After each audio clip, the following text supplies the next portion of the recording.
Hello বন্ধুরা, তোমাদের আমার এই ছোট্ট চ্যানেলটিতে তোমাদের সবাইকে অনেক অনেক স্বাগত।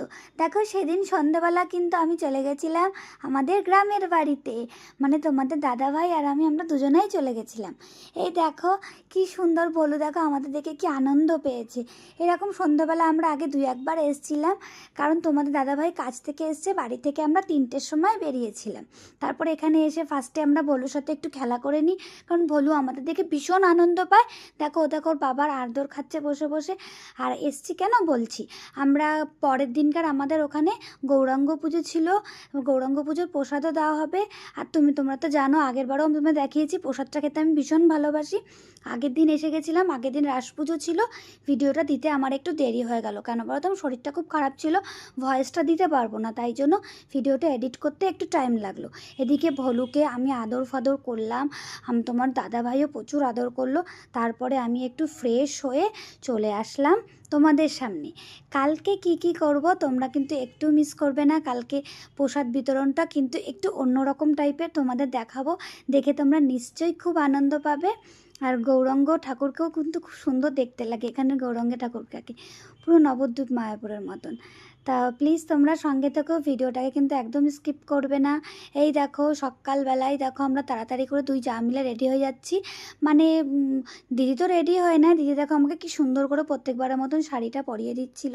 দিদি সত্যিই সুন্দর শাড়িটা পরায় আমাকে, খুব সুন্দর করে গুছিয়ে শাড়ি পরা দেয়। অনেক তপস্যা করে ভালো করে তারপরে বুড়িদের মতন রেডি হয়ে চলে আসলাম। আমার তো আর চুল বাঁধতে জানি না, ওই একটাই বুড়িদের মতন চুল বেঁধে চলে আসলাম রেডি হয়ে তোমাদের সামনে। তারপরে এবার চলো যাওয়া যাক ঠাকুরের কাছে। দেখো, এই যে মনসা পুজোর সময় তোমাদের যে গৌরাঙ্গ পুজো দেখিয়েছিলাম, সেম ওরকমভাবেই কিন্তু এইখানের প্রসাদ দেওয়ার নিয়মটা একটু আলাদা। দেখো এখানে বাতাসা ভোগ দিয়েছে সবাই, যাদের যা মনোকামনা পূরণ হয়েছে, কেউ কেউ প্রার্থনা করে দিয়েছে বাতাসা, তারপরে এই বাতাসা লুট করা হবে।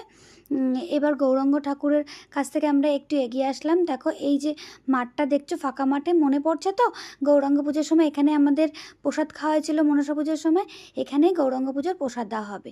এখানে প্রসাদ দেওয়ার নিয়মটা একটু আলাদা, যে যার বাড়ির থেকে সব কিছু নিয়ে আসে, পাত্র নিয়ে এসে তারপরে এখানে বসে প্রসাদের জন্য ওয়েট করে, তারপরে প্রসাদ সবাইকে দেয় নিয়ম মতন করে সিরিয়াল, তারপরে সবাই বাড়ি নিয়ে গিয়ে সবাই একসাথে বসে খায়। এই প্রসাদ দেওয়াটা কিন্তু আমার দেখতে ভীষণ ভালো লাগে, আমি কিন্তু খুব এনজয় করি। আগেও আমি 3-4বার এরকম প্রসাদ দেওয়া দেখেছি, আমার খুব ভালো লাগে দেখতে। তাই ভাবলাম আজকে তোমাদের সাথে আমি শেয়ার করব, তাই জন্য আমি শেয়ার করছি। দেখো আমি রান্নাঘরের দিকে চলে এসেছি। এখানে দেখো ভাত করে রাখা হয়েছে একটা নেটের উপরে। এই দেখো কতগুলো ওভেন জ্বলছে, 1 2 3 4 5টা ওভেন জ্বলছে। 5টা ওভেনেই কিন্তু বড় বড় কড়াই। এখান থেকে ক্যামেরায় তোমরা বুঝতে পারছো না, মনে হচ্ছে ছোট, কিন্তু কড়াইগুলো কিন্তু অনেকটাই বড় ছিল। দেখো বন্ধুরা, কত কিছু এখানে রান্না হয়েছে, সবই কিন্তু ঠাকুরের প্রসাদ এগুলো। আর কি সুন্দর সুন্দর রান্না হয়, আর রান্নাগুলো কিন্তু খেতে মানে খুব টেস্টি। আমি ভয়েসটা দিচ্ছি পরে, কিন্তু আমার মানে এই রান্নাগুলো দেখে আমার কিন্তু আবার জিভে জল চলে আসছে। সত্যি আমার এই প্রসাদগুলো কিন্তু প্রত্যেকটা প্রসাদই ভীষণ ভালো লাগে। এমনি ঠাকুরের প্রসাদ তো ভালোই লাগে আমাদের সবার, কিন্তু এগুলো জানি আমার একটু স্পেশালি ভালো লাগে, খুবই সুন্দর লাগে। দেখো দিতে দিতে দেখো প্রসাদ দেওয়ার সময় হয়ে গেছে, সবাইকে আগে চিড়ে প্রসাদ দিচ্ছে। সবাই মিল হিসাবে প্রসাদ নেয়। একটা একটা মিলে সবাইকে 1 ডাব্বু করে খাবার দেয়, আর 2টো মিলে সবাইকে 2 ডাব্বু করে দেয়। তারপর এই চিড়ে প্রসাদটা সবাইকে সমানই দেয়।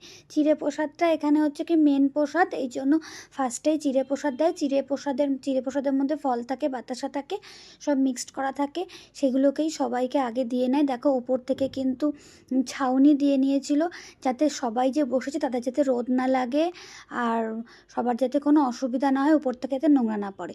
দেখো দিয়ে দিচ্ছে এখানে আলু ভাজা।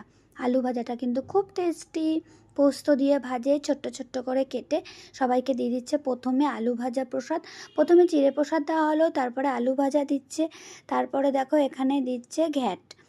কুমড়ো দিয়ে আর সব কিছু দিয়ে একটা করে, সেই সবজি টবজি দিয়ে করে, আর অনেক কিছু থাকে এর মধ্যে, আমি ঠিক জানি না কী কী দেওয়া থাকে। সব কিছু দিয়ে একটা ঘ্যাট করে, ঘ্যাটটাও কিন্তু খুব টেস্টি হয়।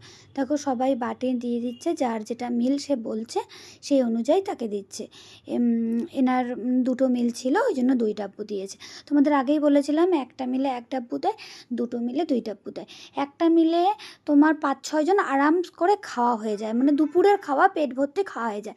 2টো মিলে তাহলে তোমরা হিসাব করো 10 জন 11 জন আরামসে খেয়ে নেবে, একটা যার পরিবারে যতটা লোক থাকে। আবার এই পুজোর সময় সবাইকে বাড়ি নেমন্ত্রণ করে, সব আত্মীয় স্বজনরা তাদের বাড়িতে আসে, সেই অনুযায়ী সবাই মিল দেয়। দেখো তারপরে দিয়ে দিচ্ছে তরকারি, বাঁধাকপির তরকারি দিচ্ছে। এই দেখো এখানে এই বাচ্চাটাও খুব আনন্দ করছে, দেখেছো? মাঝখানে আমি ওর কিছুক্ষণের জন্য ফটো তুলে নিয়েছিলাম, ও একটু আনন্দ করছিল সবার সাথে ওখানে বসে বসে। আর সবাই দেখো এখানে পাড়ার কাকিমা, বৌদিরা, দিদিরা, বোনরা সবাই এখানে এক জায়গায় বসে প্রসাদ নিচ্ছে। এটা তো খুব আনন্দই লাগে বলো, সবাই দেখো মজা করছে, আর পাড়ার সব ভাইরা, দাদারা সবাই খাবার দিচ্ছে, সবাই সবার সাথে একটু আলাদা করে একটু মজাও করছে। ওকে একটা কথা বলছে, ওকে একটা কথা বলছে। আমি ভিডিও করছিলাম ঠিকই, কিন্তু আমার ওই জিনিসটা খুব আনন্দ লাগছিল দেখতে। দিয়ে দিচ্ছে এখানে বাঁধাকপির তরকারিটা, সবাইকেই দিচ্ছে, ওই দেখো ডাব্বু হিসাবে দেওয়া হয়। আর দেখো সবাই দেখো, এই দেখো দিয়ে দিচ্ছে এবার ডাল। এবার বললাম না অনেকগুলো পদ দেওয়া হয়, কতগুলো পদ, এখানে তো 3-4টে হয়েই গেল বলো এই ডালটা নিয়ে। এই দেখো সবাইকে যে যার বাড়ির থেকে ওই দেখো টিফিন ক্যারিয়ার নিয়ে এসছে, কেউ বাটি নিয়ে এসছে, আর নিচে দেখো সবাই খবরের কাগজ পেতে নিয়েছে বসার জন্য, আর নিচে খাবারটা রেখে সাজিয়ে রাখার জন্য। তারপর সব উঠিয়ে কলা পাতা দিয়ে ঢেকে বাড়ি নিয়ে যাবে। দেখো দেওয়া হচ্ছে আলুর দম, আলুর দমের কালারটা দেখো, ওয়াও জাস্ট অসাম, হেব্বি লাগছে না বলো? দেখেছো আলুর দমের কালারটা কি সুন্দর এসছে, খেতেও কিন্তু ওরকম টেস্টি হচ্ছে। উফ, দারুণ দারুণ দারুণ। দেখো সবাইকে এবার আলুর দম দিয়ে দিল, তারপরের পদটা দেবে। দেখেছো এখানে কত লোক বসেছে দেখো। এই দেখো এটা আমার একটা ননদ, ওদের রিসেন্ট বিয়ে হয়েছে, আর এই দেখো আমার ননদের বরটা, ওদের রিসেন্ট বিয়ে হয়েছে, তাই ভাবলাম ওদেরকে একটু ভিডিওর মধ্যে আনি, কি বলো? লাস্টে কিন্তু দেয় এখানে অন্নপ্রসাদ, মানে ভাতটা লাস্টে দেয়। সব প্রসাদগুলো খাবারগুলো আগে দিয়ে দেয়, লাস্টে ভাতটা দেয়। এই দেখো দিয়ে দিচ্ছে পায়েস, ভাতের পরেই দেয় পায়েস। পায়েসটাও কিন্তু ওই হিসাবেই দেওয়া হয়, দেখেছো? পায়েস সবাইকে দিয়ে দিচ্ছে। পায়েস নেওয়া হয়ে গেছে, এবার সবার সব মানে লাস্টে থাকে পায়েসটা, সবার সবটা নেওয়া হয়ে গেছে। দেখো কত মানুষ হয়েছিল, দেখেছো? কত মানে গ্রামের, ওই গ্রামটার প্রত্যেকটা ঘর থেকে সবাই এসছিল, প্রত্যেকটা ঘর থেকে যে যার মতন করে এসছিল। দেখো এই যাওয়াটা কিন্তু আমার ভীষণ ভালো লাগে। দেখো মাথার মধ্যে করে এরকম নিয়ে পেপার দিয়ে কলা পাতা দিয়ে সবাই ঢেকে ঢেকে নিয়ে যায়, আমার কিন্তু যাওয়াটা বন্ধুরা জাস্ট হেব্বি লাগে দেখতে। মানে আমরা তারপরে খাবারগুলো নিয়ে এসেছিলাম, দিদিভাই সবাইকে খাবারগুলো বেড়ে দিচ্ছিল। দেখো কত কিছু খাবার দিয়েছে, খাওয়া দাওয়া হয়ে গেছে। আমি এবার একটুখানি তোমাদের সামনে চলে আসলাম। চলো দেখা হচ্ছে আবার নেক্সট কোনো ভ্লগে, ততক্ষণ পর্যন্ত টাটা। আর আমার চ্যানেলটাকে কিন্তু সাবস্ক্রাইব করে দিও প্লিজ।